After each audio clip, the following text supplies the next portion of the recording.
Bharti news, सीधा, सटीक और निष्पक्ष। नमस्कार, मैं हूं आकांक्षा। दिन भर की तमाम बड़ी खबर है, लेकिन सबसे पहले नजर डालते हैं अब तक की सुर्खियों पे।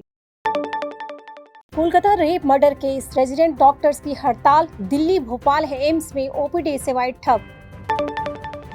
इसरो ने रचा एक और कीर्तिमान, SSLV D3 की सफल लॉन्चिंग। पेरिस ओलंपिक में भाग लेने वाले भारतीय खिलाड़ियों से पीएम मोदी ने की मुलाकात। और 3 बार के देश के प्रधानमंत्री रहे अटल बिहारी वाजपेयी की आज पुण्यतिथि। राष्ट्रपति मुर्मू, पीएम मोदी ने दी श्रद्धांजलि। अब खबरें विस्तार से। कोलकाता आरजी-कर अस्पताल में महिला डॉक्टर से रेप व हत्या के विरोध में देश भर में तमाम चिकित्सक संगठनों व रेजिडेंट डॉक्टरों की अनिश्चितकालीन हड़ताल जारी है।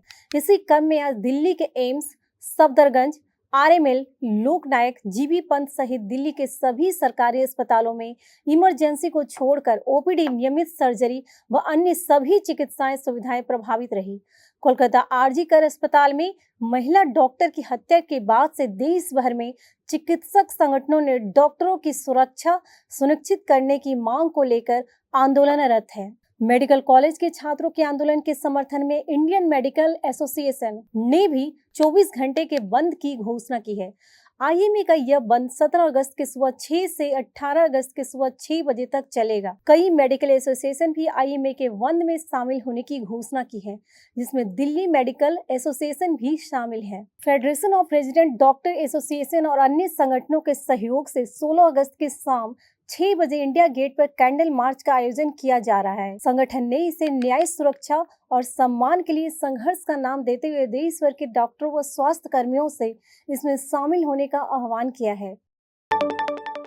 तो उधर बांग्लादेश में हिंदू महिलाओं पर हो रहे अत्याचार को लेकर आज दिल्ली में नारी शक्ति मार्च का आयोजन किया गया।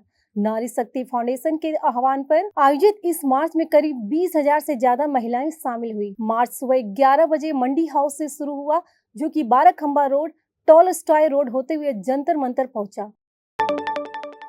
तो भारतीय अंतरिक्ष अनुसंधान संगठन ने आज आंध्र प्रदेश के श्रीहरिकोटा स्थित सतीश धवन अंतरिक्ष केंद्र से 9:17 बजे नया रॉकेट SSLV D3 लॉन्च किया। साथ ही EOS-08 मिशन के तौर पर नया अर्थ ऑब्जर्वेशन सैटेलाइट की लॉन्चिंग की गई।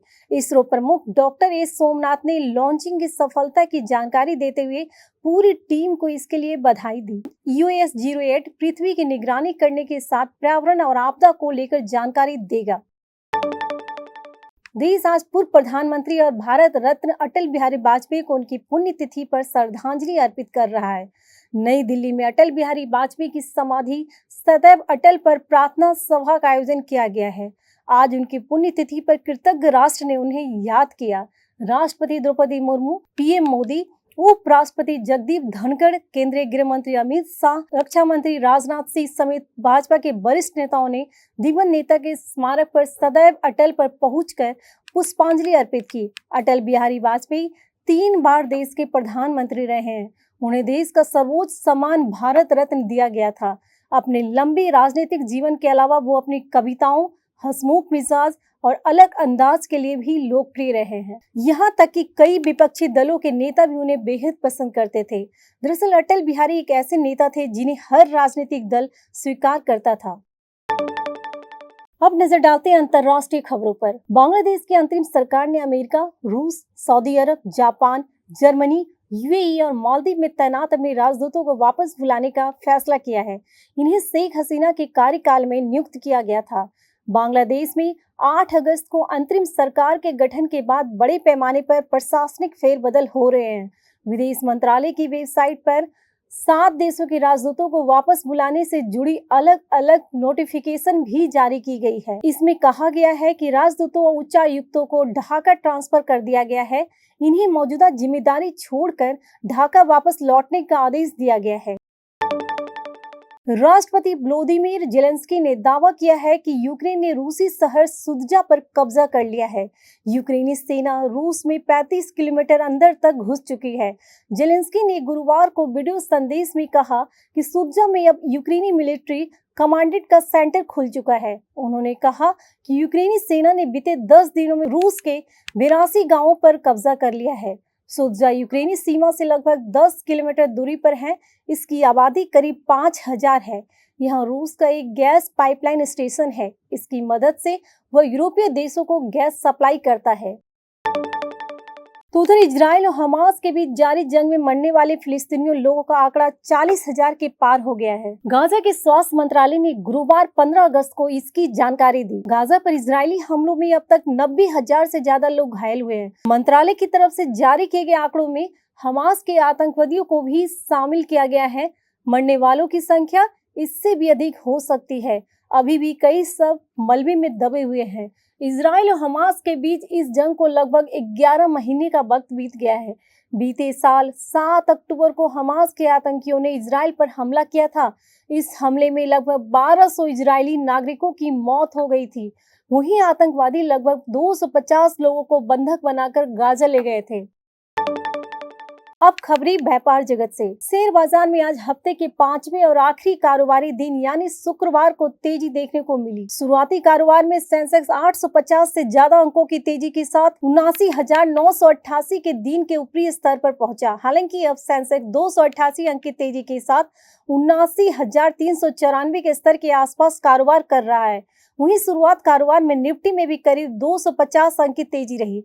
ये 24,403 के दिन के ऊपरी स्तर पर पहुंचा। अब निफ्टी 102 अंक की तेजी के साथ 24,246 के आसपास कारोबार कर रहा है। निफ्टी के 50 शेयरों में से 35 में से तेजी और 15 में गिरावट है। सेंसेक्स के 30 में से 17 शेयरों में तेजी और 13 शेयरों में गिरावट है। ओला इलेक्ट्रिक ने भारतीय बाजार में अपनी पहली इलेक्ट्रिक बाइक रोडस्टर लॉन्च कर दी है। इलेक्ट्रिक 2 व्हीलर बनाने वाली कंपनी ने अपने एनुअल इवेंट संकल्प 2024 में बाइक के 3 model roadster x, roadster pro पेश किया है। रोडस्टर और रोडस्टर एक्स को 3 अलग-अलग बैटरी पैक और रोडस्टर प्रो को 2 अलग-अलग बैटरी पैक के साथ उतारा गया है। यानी तीनों मॉडल्स को अलग-अलग बैटरी पैक के साथ कुल 8 वेरिएंट में पेश किया गया है। रोडस्टर सीरीज के शुरुआती वेरिएंट के एक्स शोरूम कीमत 74,999 रखी गई है। महिंद्रा एंड महिंद्रा ने भारतीय बाजार में थार रॉक्स लॉन्च कर दी है। ये कंपनी की सबसे पॉपुलर एसयूवी थार का 5 डोर वर्जन है। इसमें मौजूदा 3 डोर थार वाली ऑफ रोड टेक्नोलॉजी भी दी गई है। कार में कंफर्ट और सेफ्टी के लिए नए फीचर जोड़े गए हैं। थार रॉक्स में नई 6 slate grill, all LED lighting setup, 10.25 inch touch screen, ventilated front seat और ऑटो एसी जैसे फीचर दिए गए हैं। सुरक्षा के लिए नई SUV 6 airbag standard, TPMS, ADAS जैसे सेफ्टी फीचर से लैस है। अब खबरें खेल जगत से। प्रधानमंत्री नरेंद्र मोदी ने गुरुवार को अपने आवास 7 लोक कल्याण मार्ग में पेरिस ओलंपिक 2024 में भाग लेने वाले खिलाड़ियों से मुलाकात की। पीएम मोदी ने सभी के साथ अलग अलग तस्वीरें खिंचवाई और उनके साथ संवाद भी किया। ओलंपिक में भाग लेने वाले खिलाड़ी कल लाल किले में आयोजित स्वतंत्रता दिवस समारोह में भी शामिल हुए थे। इस दौरान वे अपनी ओलंपिक पोशाक में रहे। उन्होंने इस दौरान केंद्रीय मंत्रियों और विभिन्न हस्तियों से मुलाकात की। भारत ने इस बार कुल 6 पदक हासिल किए हैं। इनमें 1 रजत और 5 कांस्य पदक शामिल है। फ्रांस की राजधानी पेरिस में 28 अगस्त से 8 सितंबर तक आयोजित किया जाएगा। भारत इन खेलों के लिए 84 एथलीटों के साथ अपना सबसे बड़ा दल भेजेगा। टोक्यो में भारत ने 54 एथलीट भेजे थे, जिनमें सिर्फ 14 महिलाएं थी। पेरिस के लिए दल में 84 एथलीट शामिल किए गए हैं, जिनमें 32 महिलाएं हैं। टोक्यो पैरालंपिक में भारत ने 19 पदक जीते थे, जिनमें 5 स्वर्ण, 8 रजत और 6 कांस्य शामिल है। इस बार देश को अपने पदकों की संख्या में इजाफा करने की उम्मीद की जा रही है। पूर्व भारतीय cricketer VVS Laxman national cricket academy के प्रमुख बने रहेंगे। उनका कार्यकाल 1 साल के लिए बढ़ाया जाएगा।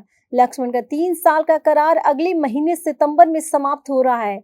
इससे पहले यह कहा जा रहा था कि अगले साल के आईपीएल सीजन के लिए वह किसी फ्रेंचाइजी के मुख्य कोच बन सकते हैं। लक्ष्मण ने इन सभी संभावनाओं को नकार कर एनसीए प्रमुख के रूप में कार्यकाल बढ़ाने के प्रस्ताव को स्वीकार कर लिया। उनके साथ उनके सहयोगियों सितांशु कोटक, साईराज बहुतुले और ऋषिकेश कानितकर का भी कार्यकाल बढ़ाया जाएगा। लक्ष्मण को सौरव गांगुली ने बीसीसीआई का प्रेसिडेंट रहते साल 2021 में एनसीए की कमान सौंपी थी। फिलहाल के लिए बस इतना ही। अन्य सभी बड़ी खबरों के लिए देखते रहें भारतीय न्यूज और भारतीय न्यूज को लाइक, शेयर और सब्सक्राइब करना ना भूलिए। धन्यवाद।